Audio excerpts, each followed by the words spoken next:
How do you replace a legend? That was the problem Lamborghini faced at the end of the 1960s. The Miura had shocked the world. It was beautiful, it was fast, it was dramatic, and many people still regard it as the first true supercar.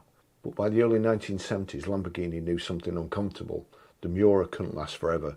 So what do you do when your current car has already changed automotive history?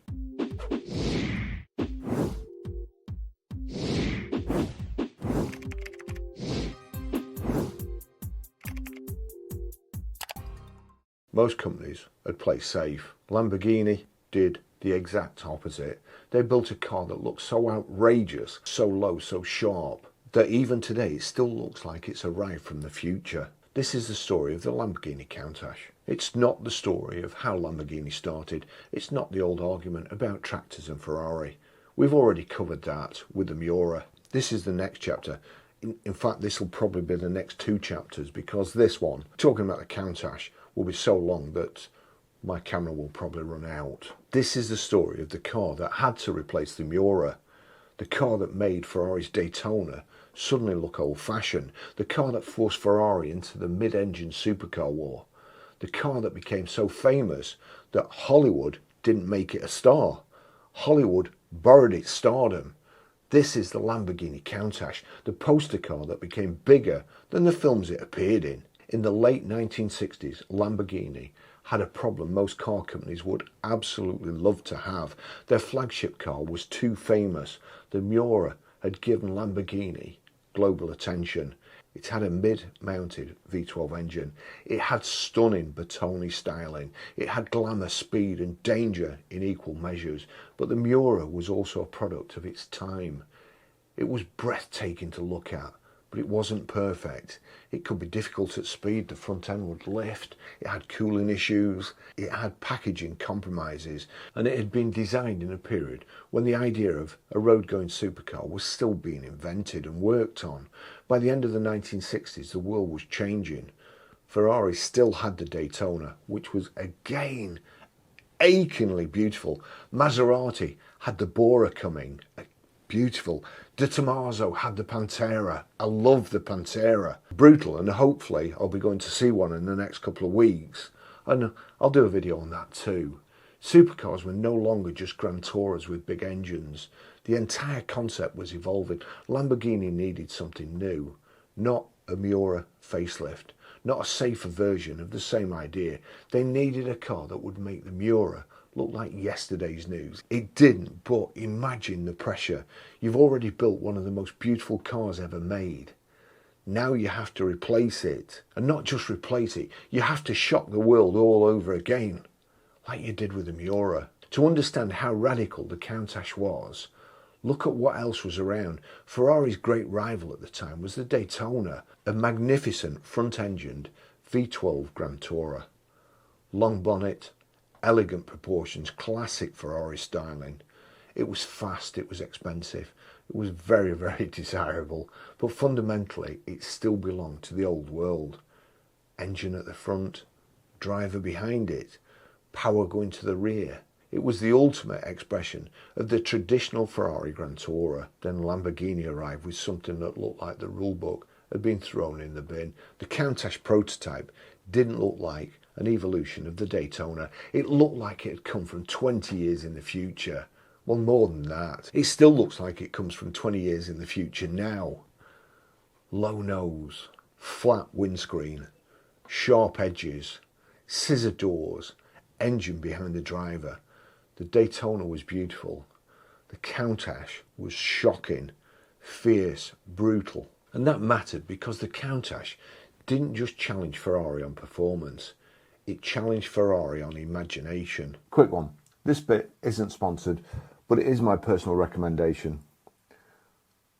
I use the high-low band for blood pressure tracking, and it's honestly been a godsend for me. Super easy to use, and I get a much more realistic picture than a one-off reading at the doctor. If you use my link, you get 20% off, plus a 12-month subscription, and I get £25 if your referral is successful. So, thanks if you do. The link's in the description. On with the video. It beat Ferrari on imagination. The man responsible was Marcello Gandini at Bertone. Gandini had already helped shape the Miura, but with the Countach he went much further. The Miura was sensual, the Countach was brutal, the Miura was curvy, the Countach was angular. The Miura was the 1960s dream, the Countach was the 1970s future. Everything about it looked deliberate. The nose was incredibly low, the sides were clean and sharp, the windscreen was laid back, the cabin was pushed forward, the engine sat behind the driver, and then there were the doors, the famous scissor doors. They weren't just a gimmick. The car was so wide and so low that conventional doors would have been awkward. But visually, they changed everything. A door opening upwards on a Lamborghini became a moment. And from that point onwards, the scissor door became part of Lamborghini's identity, the L500 prototype. In 1971, Lamborghini revealed the Countach LP500 prototype at the Geneva Motor Show, and people were stunned. Not politely impressed, they were stunned. This wasn't just another sports car on a show stand. This was a vision of the future. The name LP500 told part of the story. LP stood for, now bear with me for this, but LP stood for longitudinale posterior. Now that doesn't mean big ass in Italian. It means longitudinal rear engine. The prototype had a 5-litre V12.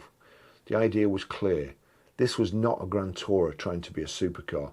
This was a purpose-built mid-engine flagship. The name Countach, it's an expression of amazement.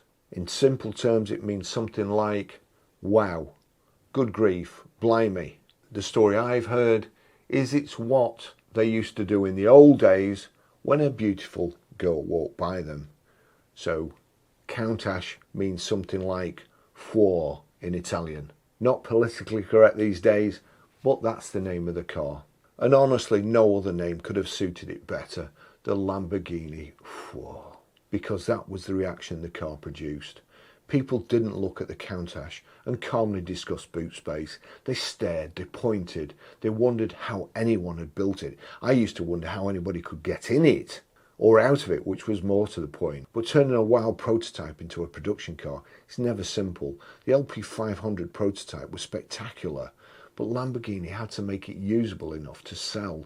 The production car arrived as the LP400. It had a 4-litre V12 rather than the prototype's 5-litre engine. It was still extreme, still low, still dramatic, but it was slightly more realistic, only slightly. The early LP400 cars are often called periscopio models because of the roof channel linked to the original rear view arrangement. They were the purest Countach. No giant arches, no enormous rear wing, no visual excess, just the original Gandini shape, clean, sharp and alien. In many ways, the LP400 was the Countach in its most elegant form, but the Countach wouldn't stay elegant for long. The world wanted more drama, and Lamborghini gave it to them. Ferrari now had a problem. The Daytona was still magnificent, but visually the Countach made it look like it belonged to a previous generation. Ferrari had to respond, and that response was the Berlinetta Boxer. The 365 GT4 BB moved Ferrari's flagship into the mid-engine era. For years, Ferrari had resisted the idea of a mid-engine road car at the very top of its range. But Lamborghini had already proved with the Miura that mid-engine drama could sell. Then the Countach pushed that idea even further. The Berlinetta Boxer was Ferrari's acknowledgement that the world had changed. The traditional front-engine V12 flagship was no longer enough. If Ferrari wanted to compete in the new supercar world, the engine had to move behind the driver. So in a strange way, the Countach did not just compete with Ferrari, it helped force Ferrari to change direction. The Daytona and the Countach make a perfect comparison because they represent two different eras. The Daytona was the old king, elegant, muscular, front-engined, fast across continents. It was the final great expression of Ferrari's classic V12 Grand Tourer formula. The Countach was the new weapon. Mid-engine, low, angular, difficult, compromised, unapologetic. If the Daytona was a tailored Italian suit, the Countach was a spaceship with number plates. One was beautiful, the other one was outrageous. And in the 1970s, outrageous mattered. The Countach changed what people expected a supercar to look like. After the Countach, it was no longer enough for a flagship car to be fast. It had to look impossible. Ferrari's Berlinetta Boxer was much closer to the Countach in layout. Mid-engine, flat 12, low, exotic, but even then Ferrari took a different approach. The Boxer was dramatic, but still Ferrari kind of restrained. The Countach wasn't restrained in any way whatsoever. The Boxer looked expensive. The Countach, I don't know. I can't remember what I thought when I first saw it, except for, and this is where Lamborghini had found its identity. Ferrari still had racing heritage. Ferrari still had prestige. Ferrari still had Enzo. But Lamborghini had shock value. Lamborghini had the car that made people stop walking. That was the Countach's true weapon. Not just speed, it was the impact when somebody saw it. By the late 1970s, the Countach began to change. The LP400S arrived. The clean original body gained flared wheel arches, wider tyres, a more aggressive stance, and for some cars the famous rear wing. This is where the Countach started becoming the bedroom wall monster most people remember. The early LP400 was pure design.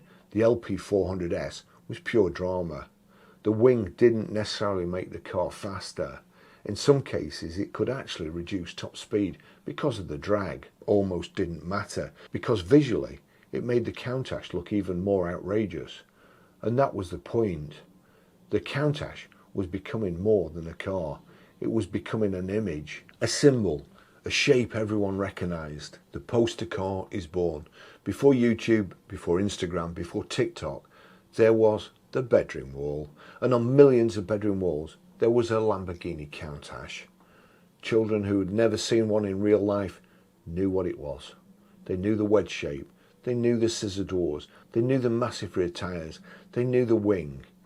It appeared on posters, calendars, school folders, magazines, model cars, toy shelves. The Countach became the dream machine of the 1970s and 1980s. And this is crucial. The Countach was famous before most people ever heard of it. It was famous as an image, a silhouette, a fantasy. That's why Hollywood later wanted it. The car already carried meaning. You didn't need to explain a Countach. The audience understood it immediately. Money, power, success, excess, danger. The Countach said all of that before anyone spoke a line. It's easy to romanticize the Countach, but by normal standards, it was absolutely ridiculous. The cabin was cramped. The visibility was dreadful. The steering was heavy. The clutch was demanding. The doors were theatrical, but not exactly practical. Reversing one became famous in itself. Owners would open the door, sit on the sill, and look over the roofline because rear visibility was so poor. It wasn't designed around convenience. It was designed around visual impact. And that's part of the appeal. The Countach wasn't pretending to be a sensible choice. It was exactly the opposite of sensible. It was excessive, difficult, loud, wide, low, intimidating, and utterly unforgettable. By the end of the 1970s, the Countach had achieved something extraordinary. It had replaced the Miura without copying it. It looked like it had been made by a completely different car company. Like today, you can kind of recognise the styling. They just change a little bit and move it on. There's like chalk and cheese, Miura, Countach. Both beautiful in their own right, both different. And for me, it's hard for me to see how they moved from the Miura to the Countach, but I'm glad they did. It had made Ferrari rethink its flagship layout. It had helped define the new supercar shape, and it had become one of the most recognisable cars in the world. I'm just trying to think. Aston Martin DB5 more recognisable? I don't know, what do you think? What's more recognisable? VW Beetle? But anyway, the story was only just beginning, because in the 1980s the Countach would become wider, louder, even more outrageous and even more famous. Ferrari would respond with the Testarossa, then the F40. Other manufacturers would join the supercar arms race, and then Hollywood came calling. not to make the Countach famous, but because it was already famous. In part 2, we'll look at the Countach in the 1980s, the Ferrari Testarossa rivalry, the poster car explosion, the Cannonball Run, Rain Man, the Wolf of Wall Street, and how one outrageous Lamborghini became bigger than almost every film it appeared in, because the Countach wasn't just a Lamborghini, it became the shape of the supercar itself.